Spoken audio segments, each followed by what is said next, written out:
kaibigan. Ako, sa lahat po na makapanood dito ha. Sabi ng ating kaibigan, wag po kayong iinom po ng mga tubig sa tangke o sa ulan. Kasi hindi po maganda po yan. Ay nakapagbigay po yan ng sakit. Kaibigan, bakit po ito napaabot ninyo? Bakit po, ano po bang nangyari? Ha? Naku po, totoo po yan kaibigan. Sa lahat po na makapanood sa atin, mayroong babala si kaibigan. Please lang po, paki-share po ito ha, para aware kayo. Wag daw kayong uminom po ng tubig ng ulan. Mag-ingat po kayo. Hindi po maganda ang ulan ngayon. Dahil po siguro sa labanan po doon sa Iran po kaibigan. Hindi po maganda. Makapagbigay po daw ng sakit yan.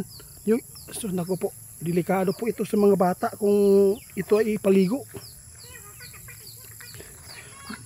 Guys, kailangan po nyo ma-share to guys para marami tayong matulungan ng mga magulang ha. Sana hindi po kayo pwedeng mag-inom ng tubig sa ulan ha. At saka hindi kayo pwedeng maligo sa ulan. Dahil po hindi maganda.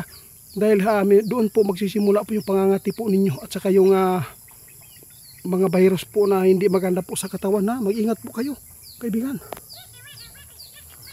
Napakabait po nyo kaibigan. Grabe. Ito po nyo nakikita na sobrang tawag dito, kanang hugaw ba?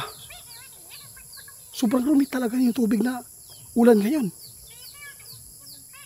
Dahil yan sa mga pagbubumba po doon sa guys. Hindi po talaga maganda po yung pollution po natin, no? Mag-ingat po tayong lahat, lalo na po ngayon sa mga bata. Huwag po ninyong palabasin, no? Kung medyo may ambon dahil po hindi po maganda po sa katawan po ng mga bata ngayon. At saka yung ulan na mag-iinom kayo, delikado po, sabi ng ating kaibigan.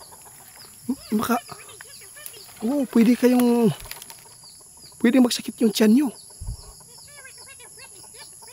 Epekto po ito kaibigan, no? Epekto po ito sa kaguluhan po doon sa Iran at saka Israel. Kasi alam po niyo guys, kapag meron pong ganyan na mga digmaan, hindi po talaga maganda. Tingnan po niyo mga usok at saka yung mga pulbura na yan. Meron pong mga halong chemical po yung paputok na yan. Kaya hindi po safety po ngayon ang mga bata sa ulan, lalo na po yung mga matatanda ngayon. Hindi po pwede kayong uminom. Salamat kaibigan, dahil po pwede kayong magtatai ha. Buti na lang po napaabot po inyo kaibigan. Sa lahat po na makapanood sa atin, i-share ko ani guys ha. Kailangan yun kaya delikado kayo ang sakit karong guys. Kaya pala kung maulanan ta karong guys, lahi yun kayo daritso lang kakapisip po nun. Grabe. Ganyan pala ang epekto ng giyera guys. Epekto na hindi maganda sa katawan po ng mga tao. Lalo na siguro yung malapit po doon sa pinangyayarihan po yung giyera na yan kaibigan. Mas lalo po delikado po yung mga katawan po ng mga bata po doon sa malapit doon sa giyera.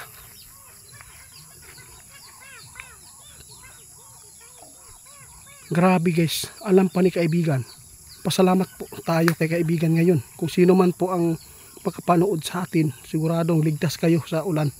No? Ligtas kayo na hindi dapat talaga inumin ang ulan. Hindi pala kayo ligtas sa ulan. Baliktad naman to. Oo, hindi kayo ligtas. Huwag po kayo magpapaulan ha. Dahil hindi maganda po ang lalo na yung malakas yung hangin guys. Madali tayong madadapuan ng sakit. Kaya pala marami pong nangangati po ngayon guys. Marami po akong mga subscriber guys na naghingi po ng tulong. Kaya pinapadalhan po natin ng langis dahil po ay before po sila naligo, no? Grabe po ang kanilang naranasan po na kati. Yung iba kinasusugat na yung mga balat kaibigan dahil po sa kalot nila ba. Sobrang kati po daw talaga. Siguro ito po siguro yung sinasabi po ninyo na ito po ay epekto ng ulan. Dahil po sa nangyaring giyera po doon sa ibang bansa.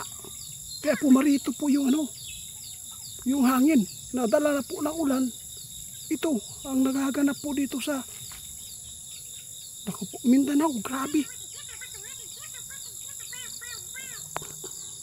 Delikado po ang lahat po ito. kung makakainom daw kayo ng tubig sa ulan, kung hindi po agad maagapan po ng doktor, dapat po kailangan po natin na aware po tayo kung sino man po yung nag-consume no, ng tubig sa ulan, tangke, ayaw mo inuma. Balag kahit na makagastos kayo ng tubig na refilling, di ba? At least po ay safety po ang mga bata ninyo. Huwag po tayong magkampante ngayon sa paligid natin kasi po hindi na po talaga maganda ang pollution. Kaya dapat po na tayo ay maging alerto po. Kung meron man tayong mapanood na mga mabubuti pong mga advice, sana po no, sundin natin. Sundin natin. Dahil wala naman pong masamang mangyayari sa atin kung susundin, tulad po ng sinasabi ng ating kaibigan ngayon na delikado. Kaya pala marami pong nag-chat po sa ating nag-request po na padalhan ng langis dahil po ay sobra po daw pangangati. Yung iba nasusugatan na ang kanilang mga balat. Oo kaibigan, pinapadalhan natin ng langis. Oo, okay naman po ang epekto kaibigan, nakatutulong din po ito. Oo, kaya salamat po sa inyo guys sa inyong paniniwala po ngayon sa langis po na ginawa namin. Salamat po sa inyo. Salamat po dahil po kayo po talaga mismo ang makapag-prove yan kung may naitulong po ba ang mga langis po namin at sinukuan na ito ay nilagay po sa langis.